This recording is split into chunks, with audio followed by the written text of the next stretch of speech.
Bismillahirrahmanirrahim. Assalamualaikum warahmatullahi wabarakatuh. Nama saya Fira Rehani dari Universitas Yarsi, Fakultas Ekonomi dan Bisnis, Prodi Akuntansi Angkatan 2019. Jadi pada video saya akan membahas accounting tentang pengenalan software Zahir Accounting.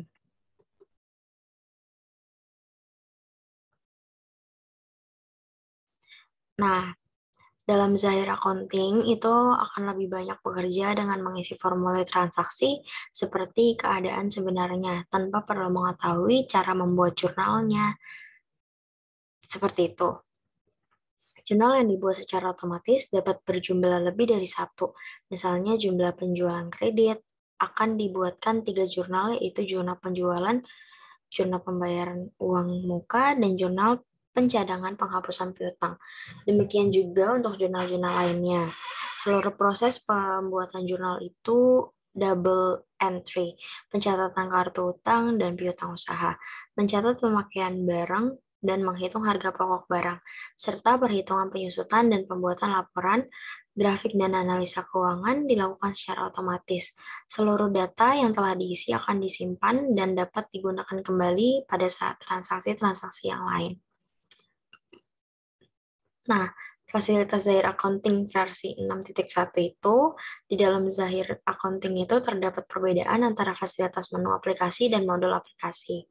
Nah, yang nomor 1, fasilitas menunya itu seperti ini.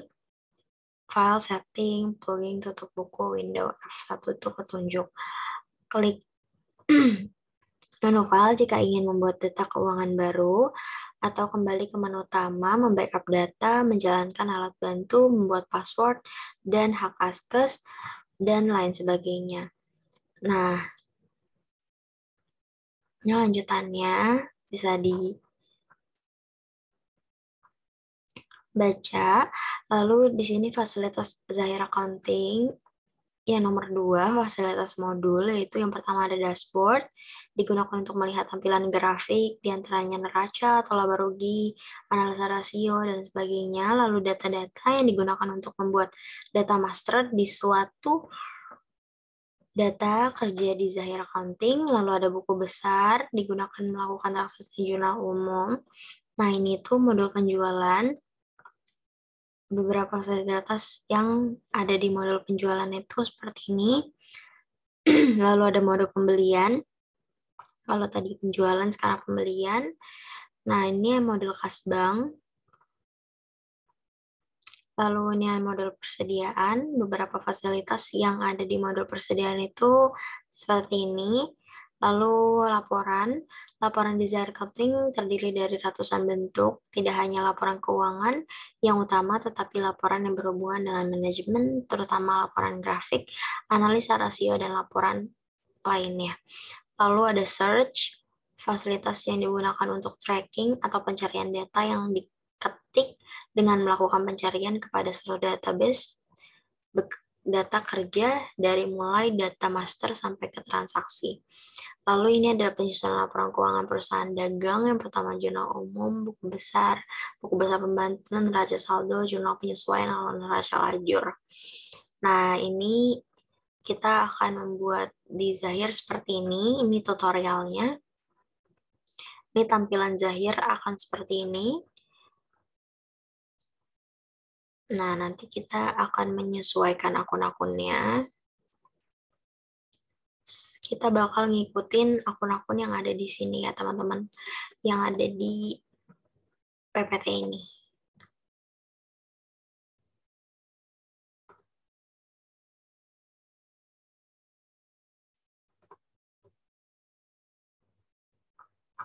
Oke, sekarang kita langsung aja ke Zahirnya. Sebelumnya mohon maaf karena Zahir saya tidak mensupport di laptop, jadi saya menggunakan Zahir lewat website, yaitu website itu go.zahironline.com. Di sini saya sudah buat akun, lalu saya pengen sign in dulu.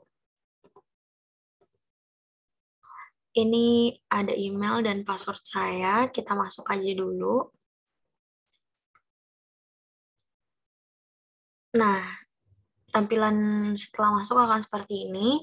Ini adalah data yang pernah kita buat sebelumnya. Kalau misalkan kita pengen buat baru, kita create new aja.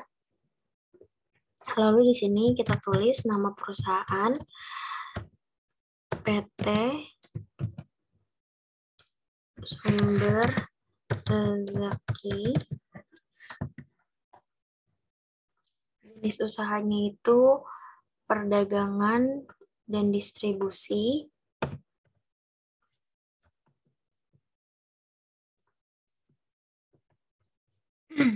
Nah, ini mata uangnya itu kan sudah sesuai, negaranya Indonesia, mata uang Indonesia rupiah, pajaknya Indonesia,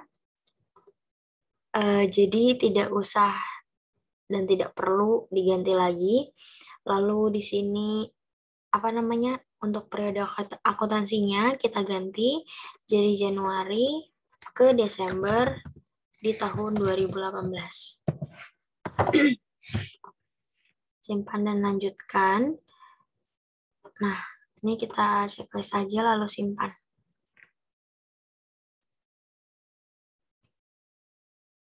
Kita tunggu. Kita klik aja mulai. Sebenarnya ini tuh tampilannya agak beda dengan software Zahirnya, yang aplikasinya, cuma intinya tuh sama. Nah, selanjutnya kita ubah dulu deh jadi Indonesia bahasanya. Nah, selanjutnya itu kita akan menyesuaikan nama-nama akunnya. Kita klik Data Master, lalu kita ke daftar akun. Nah, ini tuh ada yang harus kita ganti gitu, teman-teman. Pertama itu yang akan kita ganti adalah piutang usaha. Piutang usaha, caranya itu klik kanan, lalu kita edit, kita ganti di bagian nama, bukan di bagian subsklasifikasi. Tapi di bagian nama kita ganti jadi piutang dagang.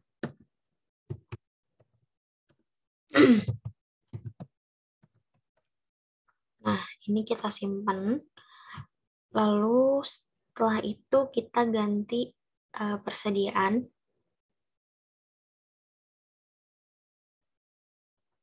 Persediaan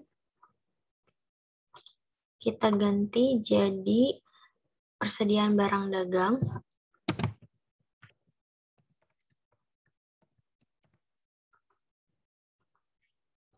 Setelah itu utang usaha kita ganti jadi, mana nih utang usaha?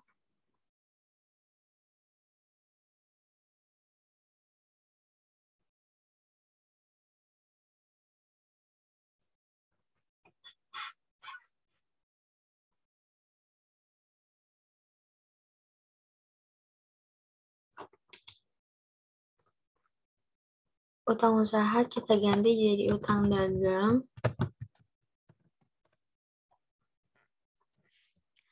Lalu penjualan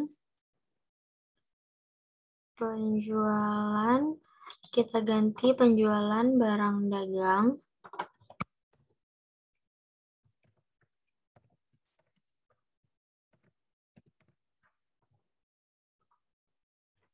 Setelah itu udah, yang kita ganti itu aja karena di sini HPP itu sudah benar harga pokok penjualan, jadi tidak perlu kita ubah lagi. Nah, selanjutnya kita akan memasukkan saldo awal.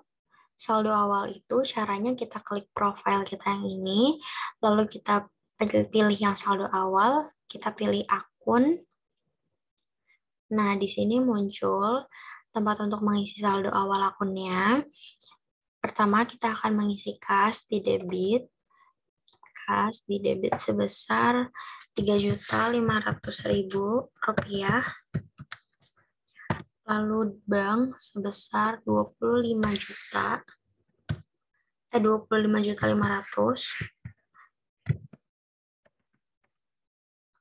Setelah itu ada piutang dagang sebesar 4.450.000. Setelah itu ada persediaan barang dagang,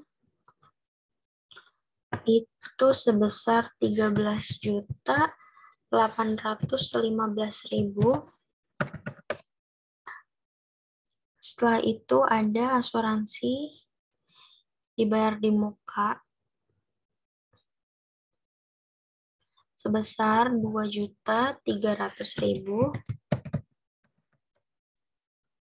Lalu ada kendaraan sebesar 125 juta. Lalu ada akumulasi penyusutan kendaraan di kredit.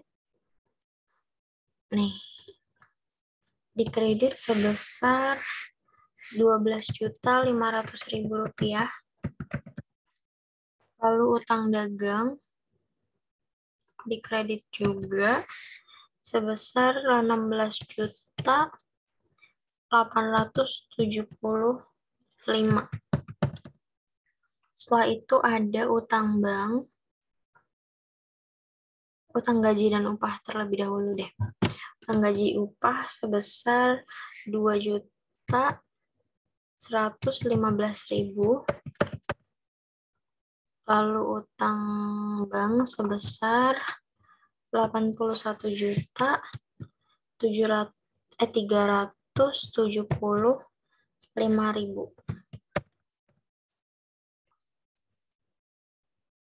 Setelah itu modal disetor sebesar 35.500.000.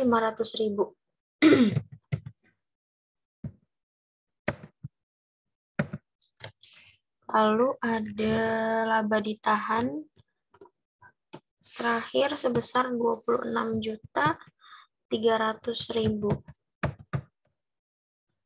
Nah, setelah diisi semua, pastikan semuanya udah keisi yang harus kita isi tadi. Jika merasa sudah, kita bisa klik simpan. Nah, ini nanti akan tersimpan.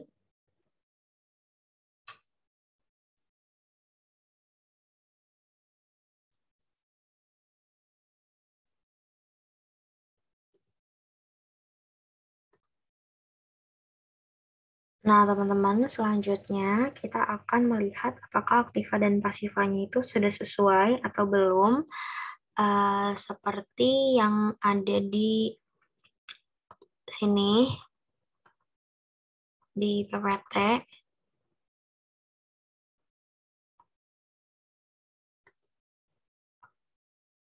Nih, seperti ini. Jadi caranya itu kita ke laporan, setelah itu kita ke laporan keuangan, terus kita klik neraca. Ini kita pilih, tanggalnya kita ubah dulu, jadi 2018 bulan Januari tanggal 1, oke. Ini kita checklist saja, klik oke. Nah, ini udah muncul ya teman-teman, dan bisa dilihat hasilnya sama. Total aktivanya 162.165.000. Tuh. Sekian untuk pertemuan hari ini, kurang lebihnya mohon maaf. Wassalamualaikum warahmatullahi wabarakatuh.